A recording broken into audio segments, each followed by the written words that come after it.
तथ्य। भारत एक बहुत बड़े भौगोलिक विस्तार वाला देश है। उत्तर में यह हिमालय के ऊंचे शिखर से घिरा है, पश्चिम में अरब सागर, पूर्व में बंगाल की खाड़ी तथा दक्षिण में हिंद महासागर भारतीय महाद्वीपों तटों पर लहराते हैं।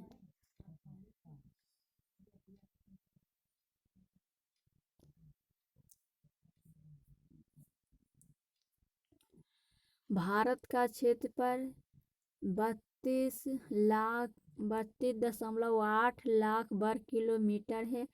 उत्तर में कश्मीर से लेकर दक्षिण में कन्याकुमारी तक इसका विस्तार लगभग 3200 किलोमीटर है तथा पूर्व में अरुणाचल प्रदेश से लेकर पश्चिम में कच्छ तक इसका विस्तार लगभग 2900 किलोमीटर तक है।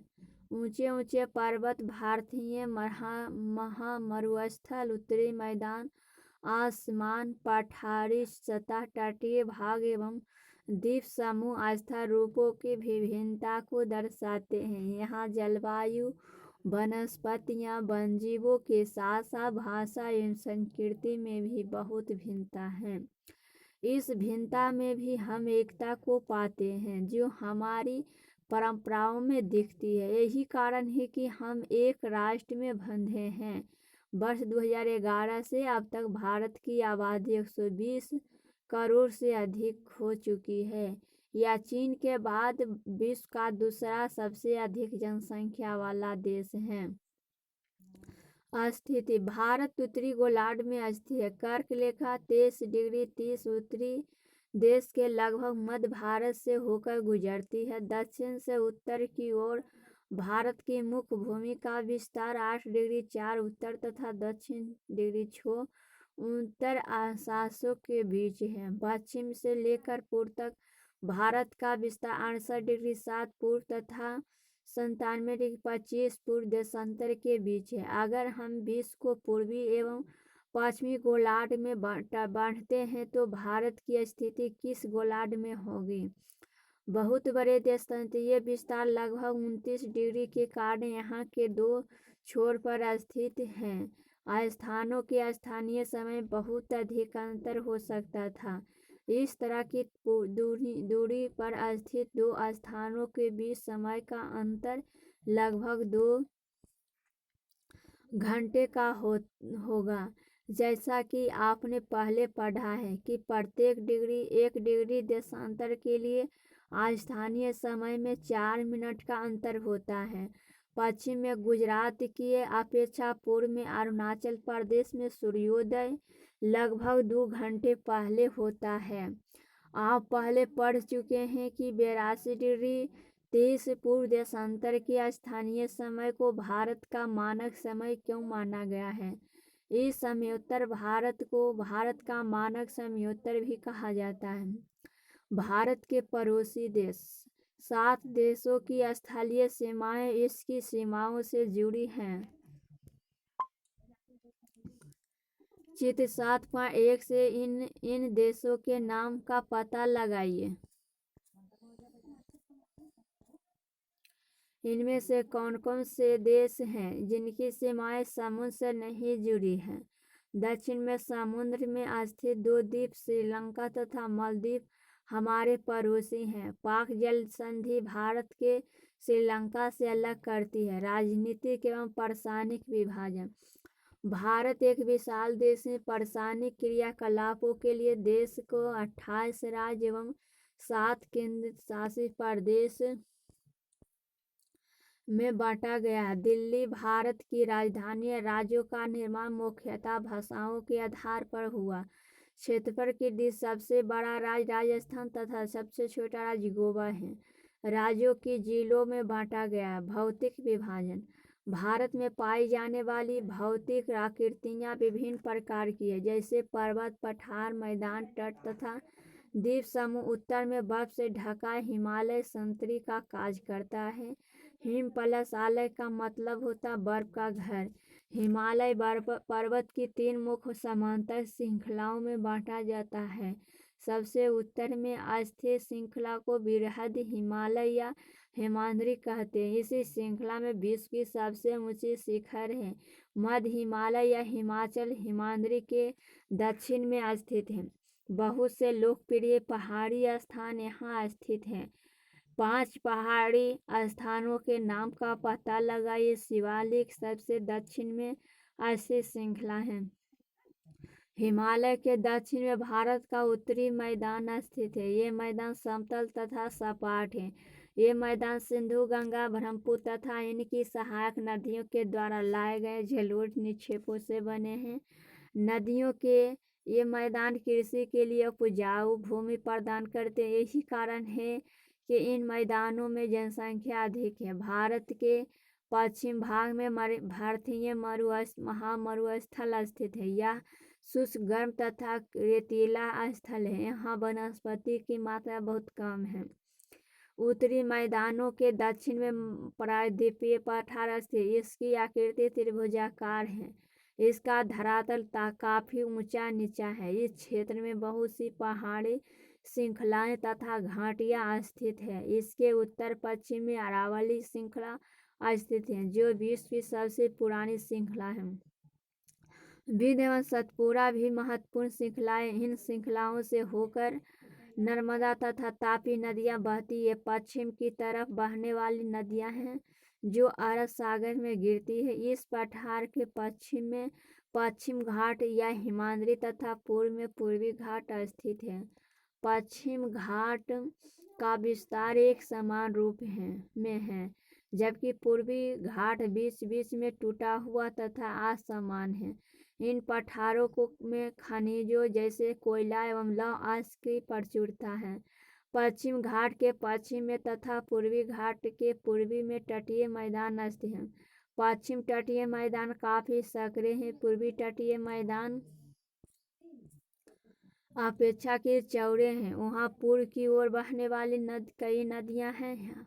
महानदी गोदावरी, कृष्णा तथा कावेरी बंगाल की खाड़ी में गिरती। ये नदियाँ अपने मुहाने पर उपजाऊ डेल्टा का निर्माण करती है। बंगाल की खाड़ी में गंगा एवं ब्रह्मपुत्र नदियों के मुहाने पर सुंदरबन डेल्टा स्थित है। एक सवेरे पड़ी मनुष्य पर जलजले की काली छाया। सुनामी दानवी ने अपना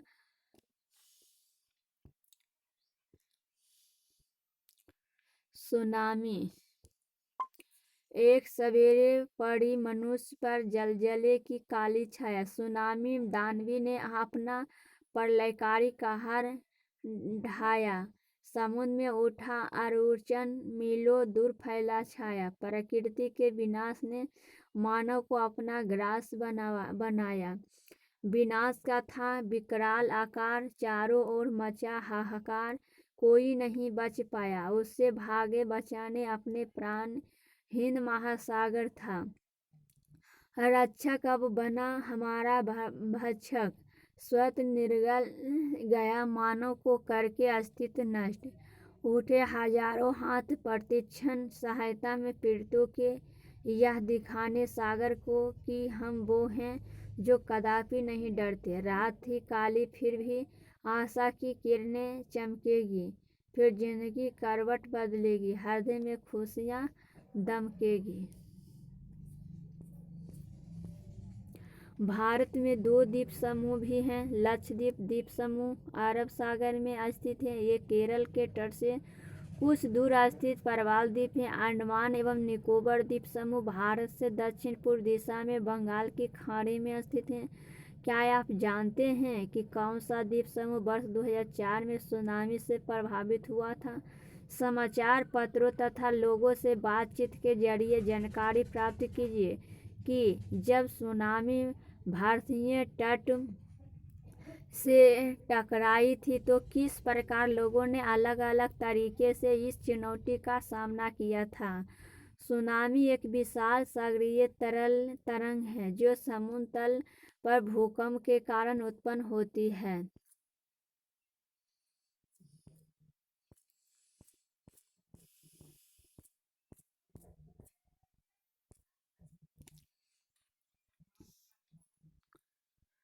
अब ये जो दिए हैं जो पढ़ते हैं। प्रायद्वीप स्थल का वह भाग है जो 3 तरफ से जल से घिरा होता है। क्या आप जानते हैं बड़े देश जिनका विस्तार पूर्व से पश्चिम की ओर बहुत अधिक होता है, वहाँ पूरे देश का मानक समय एक नहीं होता। संयुक्त राज्य अमेरिका में 7 एवं कनाडा में 6 मानक समय हैं। क्या आपको पता है कि रूस में कितने मानक समय हैं?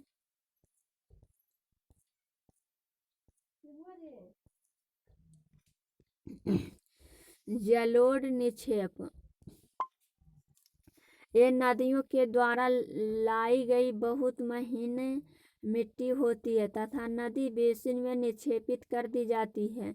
सहायक नदी एक नदी या सरिता जो कि मुख्य नदी में किसी भी तरफ से आकर मिलती है तथा अपने जल को मुख्य नदी में विसर्जित करती है। क्या आप जानते हैं गंगा एवं ब्रह्मपुत्र नदियाँ विश्व के सबसे बड़े डेल्टा का निर्माण करती है, जिसे सुंदरबन डेल्टा कहा जाता है। इस डेल्टा की आकृति त्रिभुजाकार है। डेल्टा स्थल का वह भाग है जो नदी के मुहाने पर बनता है। जहाँ नदी समुद्र में प्रवेश करती है उसे जगह को नदी का मुहाना कहा जाता है। आओ कुछ करके सीखें। बहुत सी लड़कियों का नाम नदियों के नाम पर होता है, जैसे यमुना, मंदाकिनी तथा कावेरी। क्या आप अपने आसपास की किसी लड़की को जानते हैं जिसका नाम किसी नदी के नाम पर है? अपने माता पिता तथा दूसरे की सहायता से इस प्रकार के नामों की एक सूची तैयार करें। क्या आप जल से संबंधित दूसरे नाम भी ढूंढ सकते हैं, जैसे शबनम?